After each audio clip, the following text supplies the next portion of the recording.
Hey there, my wedding planning friends, and welcome back to my channel. If this is your first time here, thank you so much for clicking on this video.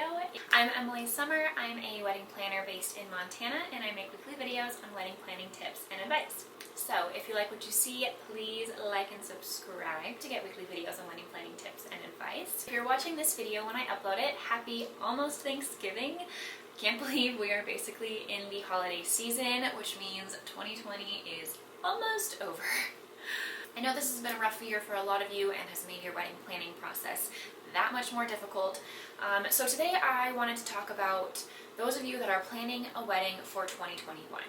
Much like 2020, 2021 is going to have its own unique struggles when it comes to planning a wedding. So I want to kind of chat about that and break those all down for you today.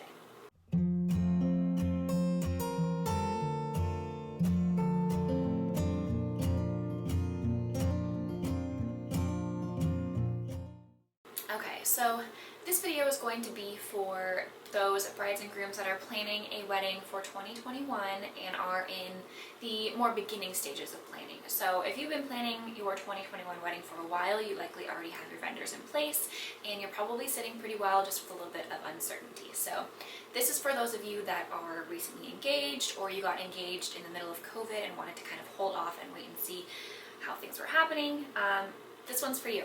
So the two biggest hurdles that you're going to run into when planning a wedding for 2021 are your venue slash date and also your guest count. So obviously the guest count is going to be a little bit up in the air because it is hard to know exactly where we're going to be when it comes to 2021 and the wedding season and those spring and summer wedding dates. Wishful thinking, I truly believe that we'll be in a much different place in the world and that we won't have to worry too much about the guest count as far as any limitations you might need to have at your venue or keeping guests around 50 to 100 guests, as we saw this last year with having to make weddings much smaller and seeing a lot more of the micro weddings. But there is a chance that we'll still be sitting in the same position, and I want to just make sure that you guys are prepared and that you have a backup plan in place and that you're thinking these things through so that you don't have to end up like a lot of my clients were this last year, having to plan and replan their wedding once, twice, maybe 3 times. The first thing that you're going to want to think about is making a guest list that is COVID friendly. So like I said, I really do hope and think that we will be in a different place when it comes to 2021 weddings. However, you're going to want to take every precaution that you can. So if you are sitting down with your partner and figuring out your guest list, keep it as tight and small as you possibly can. And as we get a little bit closer, you can always expand your guest list to the point of that your venue might allow. So keep that in mind also when you're venue hunting, that if you get to a point where you can allow more guests than you originally had planned, you don't want to exceed the amount of guests that you're able to have in your venue. So something that I find helpful is to kind of categorize your guest list. So you'll have obviously your immediate family. You can color code this, you can categorize it by groups, however it works for you.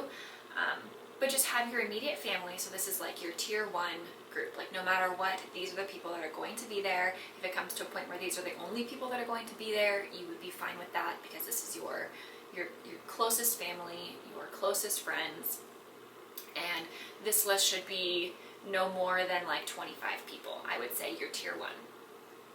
And then from there, you'll go and expand that out a little bit, maybe cousins that you're not super tight with, but they're still family, aunts, uncles, extended family, friends that you would like to have there, but they're not, your best friends that you spend every day with, and just gradually work out. This way you have it all categorized so that if you are limited to a small guest count, you know exactly who that group is going to be. You don't have to go through and cross off names or reach out to people and uninvite them.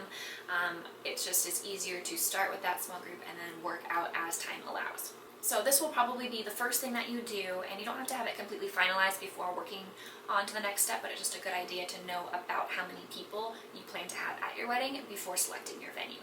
So in a normal wedding planning timeline, you would have your guest count, you would have a pretty standard estimate of what you would expect before you're even looking at venues. Given this timeline and the way of the world right now, I know that's a little bit tricky to do, so you just want to have your best estimate.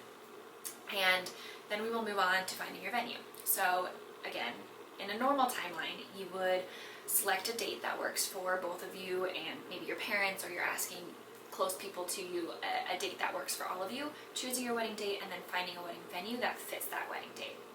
For a 2021 wedding, you are likely going to have to flip-flop this because so many people have postponed from 2020 to 2021, as well as people that were already planning weddings for 2021 prior to everything that happened with COVID. So that means that a lot of venues are already booked up well over that normal 12-month year mark. So you might find that you're limited in your venue options, and so to set yourself up for success and not get super discouraged and disappointed, keep your mind open when it comes to a wedding date and search for those venues that are in your price range that you're interested in and see what dates they have available and choose a date based off of that.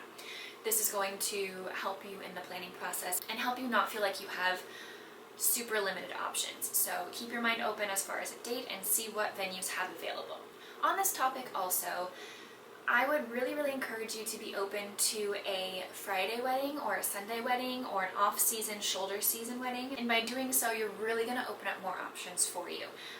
May to August or September in many areas is the primary wedding season. Therefore, those months are going to be the most booked out and will likely be very difficult to find a Saturday date at a venue that you really like. So be open to those Friday and Sunday weddings. I promise you, especially if you're having a lot of people travel, you're doing a destination wedding, a lot of people are going to take that day off of work anyways to travel.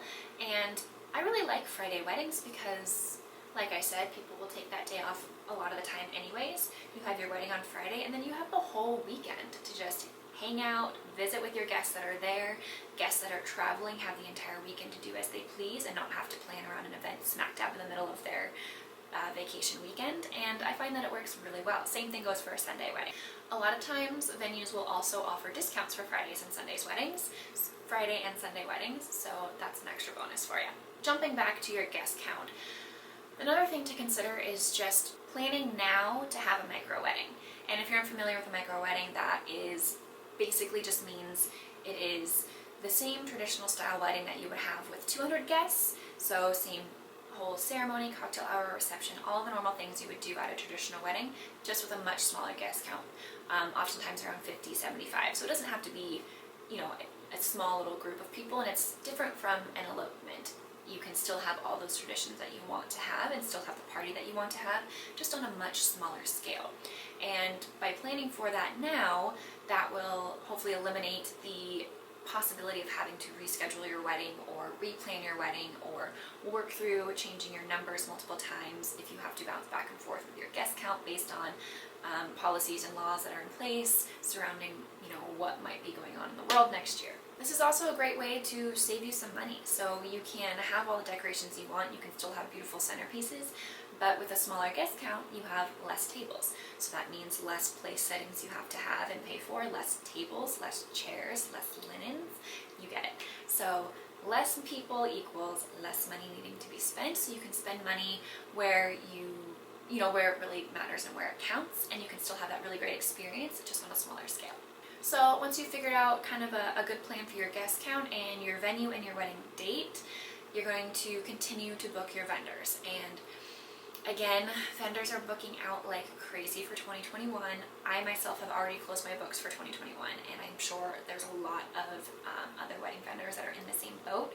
So if you are just starting your planning process and vendor search for 2021, just please be aware of this and keep this in mind so that you aren't getting super discouraged when you are reaching out to your vendors. Again, to really increase the chance of having the wedding vendors that you want available on your date, please keep in mind weekday weddings, Fridays, Sundays, off-season, shoulder, like early spring, late fall, winter weddings.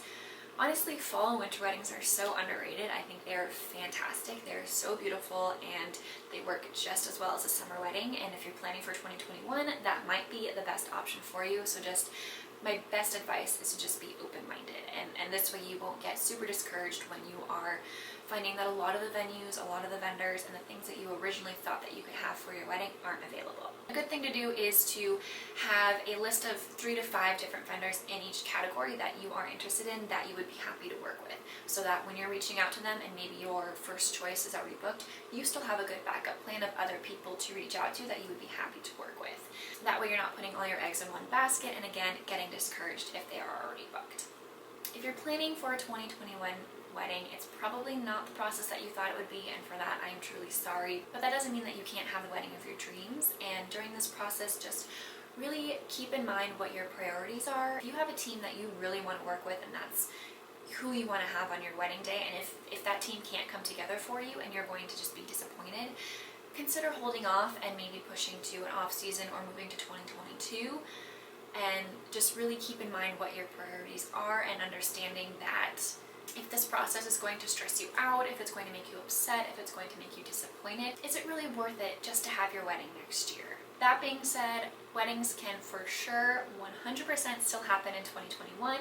Planning will just look a little bit different than it normally does, but that's okay. And hopefully these little tips will help you in your planning process. And for those already planning a wedding in 2021, just keep chugging along. If you already have your vendors booked, great, fantastic. A lot of things probably won't change for you. Just keep abreast of what's going on in the world as far as your venue policies and if a lot of people are going to have to travel, and just continue to be thinking through backup plans in your mind as far as guest count goes and what your non-negotiables are for your wedding. Alright, you guys, I love you so much. I am thinking of you. Your wedding is going to be wonderful, whether it happens exactly the way you thought or not, and hopefully you found this video helpful. If you did, please like and subscribe to get weekly videos on wedding planning tips and advice, and we'll see you next week.